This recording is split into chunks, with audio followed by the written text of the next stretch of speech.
equipment field that you're replacing for Yes. 5 years? Yes.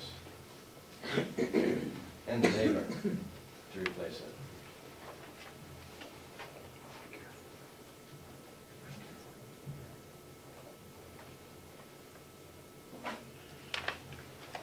So Rockport is the cheapest one. Rockport is, Salem. yeah, Rockport is the cheapest. They provided the Avaya phone system, which coincidentally is a system that we have now, but which is outdated. But they just, they only provided a 1-year warranty, and they had a lot of, I don't want to say hidden costs, that would be inaccurate, but there were a lot of associated costs with bringing the system into what we may or may not need. They had options of warranties, options of different types of equipment, different types of services in the phone system. Their $21,000 bid was a very, very basic, cut and dry add-on as you need, and we found out that if we added on those items that we needed, it would bring it very, very close to the Teletechnique's price. I believe Avaya is the phone system at the jail. I remember asking about the charge to replace that phone just recently, and it was quite high. Well, currently, our proposed, what we're paying now, just because the phone system is obsolete, and I don't know, I can't remember when the contract was signed, but we're paying $2,600 a year for maintenance of our phone system, should something go down, which is imperative that we know, but with Teletechnique's coming forward and saying 5 years with labor and service, that was huge to us. And they will work with the wiring system, the actual technology, so that we can understand what we need to do as far as copper lines, the issues of whether we use some bay ring, a direct dial in. What our hope is, and we looked at the whole process, and then we decided, that we need to look at the phone system as well first, and then move back. But we want to make sure that our phone bill, we're trying to work on it so that our phone bill moving forward is less than what we're paying now, with better service and more efficiency. Anybody in the general public have any questions regarding this contract? If not, are we ready for a motion? Yes. I move that we go with Teletechnique for their $24,835 5-year contract with warranty of equipment and labor. Do I hear a second? A second. Okay, motion was made and seconded. Any further discussion on the motion? If not, do all those in support of the motion say aye? Aye. Aye, and so voted, and so move forward on that. Moving forward to the new building update, the ductwork is on schedule for completion on Friday. Interior signage requirements will be sent out to bid. We have all of the requirements, signage requirements, and now we'll find out. That's all interior signage? Interior signage. So we still got outside? Yes. Okay. Yes. Moving requirements are going to be sent out to bid. That is went out yes, Wednesday, Monday. Wonderful. Yeah. And it went out to 3 different places. One was Country Picker, one was in Wolfboro, I can't remember, Hoffman, I think it was. Huff. Okay, and then another one out of Laconia. So we'll see what that, and that's due in on the 30th. And in that RFP, we stated that they could come and look at the facility, both facilities, sometime in mid-June. Okay? And we will be meeting with Mr. Lichko next week, talking again about the move. And we need to meet with Jason and be very specific in regard to now finalizing what we can use the Department of Correction to assist us with, and what we will either do or have somebody else assist us with. Are we still online so that all the packing in the individual rooms will be done so that inmates can move that packaging? We've saved boxes to save on that expense, and I don't know how many boxes we have, but quite a few. Hundreds. Quite a few. We need 103, right? Yeah, but no, well, we're thinking 3 boxes per room. Oh, 3 boxes per room. Yeah. Okay. But what our plan is for people who may not have been attending this particular meeting is that we will be staff will be boxing up residents' belongings.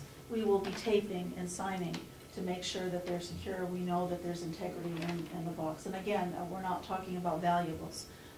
And again, this information is going out to all families, so they will be involved as well. I've been sending you names of people who are willing to volunteer for the move. Would any of these people be able to help out in the boxing first part of this? The problem with that is if you look at the state regulations, if we look at the use of volunteers, what we're doing now is they're going through a background check to look at abuse, neglect, and theft, misappropriation. And I would, even though I know that everyone is honorable, I think I would prefer to have volunteers at the other end directing where things are going. I think we need to identify the extreme value of the volunteer, and then what could be most useful for us, beneficial.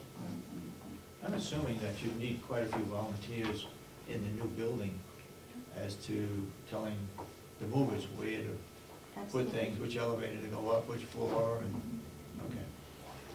Do we have any idea of how many volunteers are just unlimited? A number, well, organizations, I've spoken to a number of contacts, you've given me contacts, Commissioner Sorensen has, et cetera, so we will expand that as we know, but again, as we spoke before, it's hard to line up volunteers when we're not sure of the exact date, or, we need to nail that down. So. Just so it's sometime in September, just keep their calendar open for us. Kitchen equipment will be delivered the second week in July. Relative humidity of the slabs. And Oh, I'm sorry. do you know what that kitchen equipment is? The new equipment, not The that new we're not, equipment? Okay. not the equipment, any of the equipment that would be moved over. Right. But So where is this going? the new equipment that will be delivered will be installed in the kitchen. Oh, it's actually gonna get installed right now. Okay. The relative humidity of the slabs. Yeah, they're still working on humidity mitigation in the building. The humidity in the slabs is still higher than they would like to see, and they're now approaching the point that they have to make a decision. And I think the decision that they're going to go forward with is to actually seal the concrete, and then put the flooring on top of that, seal the moisture in as opposed to trying to remove it. Will they guarantee it? Well, it's the manufacturer that guarantees the product, and that's Would why they guarantee it with that coating being put on the concrete? Yes. They would? Yes, and that's why they have to go through this process. If the floor isn't the relative humidity that the manufacturer specifies, they have to go through another process, and this process is what they're going to go through. I'm not sure what the exact product is that they're going to seal it with, some kind of a 2-part resin, Yeah. but they will be sealing it. In bathrooms, it's critical because of the amount of humidity that's in the bathrooms. Yeah. And even though we believe that that's going to be the end result, they're still utilizing strategies to attempt yeah. to work this out. Again, the weather hasn't been our friend either. No. So, I mean, it's been one thing. But I went through that building last Wednesday, and I didn't feel that the heat was up. I didn't feel that the dehumidifiers were going. No, Tuesday they were maintaining a 24% relative humidity in the air, which is pretty dry. Yeah. And they're approaching 90% in the slab, but they really need 80%. And they don't feel that they can. 85, wasn't it? Is it They're 80? talking 80 in the bathrooms. Oh, okay. In the other areas, it's a little higher, but they don't feel that they can meet that. They're actually talking about being able to fire up the boilers sometime next week, to get the heat going in the building, and actually turning on the radiant heat in the floors to help dry it out. By the way, before I forget it, when that pellet furnace gets in, there's 10 ton that is already in that bid in that specification? Did you see that in that No. contract? No, I didn't. The one I passed out Monday. It was 10 ton, and I think it'll hold 34 ton. Yeah, 34, 35 is what he told me. Right, right. So it was 10 ton that they were going to put in, so. Enough to get the It's units not in a going. hurry to get a bid, but we need to be looking at what it's gonna cost. Mhm. Yep. Okay, I'm sorry, go ahead. No, it's fine. Sandy? Health and Human sign-off, Health and Human Services sign-off. We're working on that right now, identifying who needs to do what. Architects, one at Page and Stone, staff at Mountain View Nursing Home, so that when it's time for our inspection, everything, we will have all of the documents Mhm. required for that. And the conduit. Yeah, we had discussed last week about this future conduit for future DirecTV or whatever service we may choose to use. Prices came in a lot higher than expected. It was anticipated it was going to run $13,000 to $14,000 for the system. So I got another quote in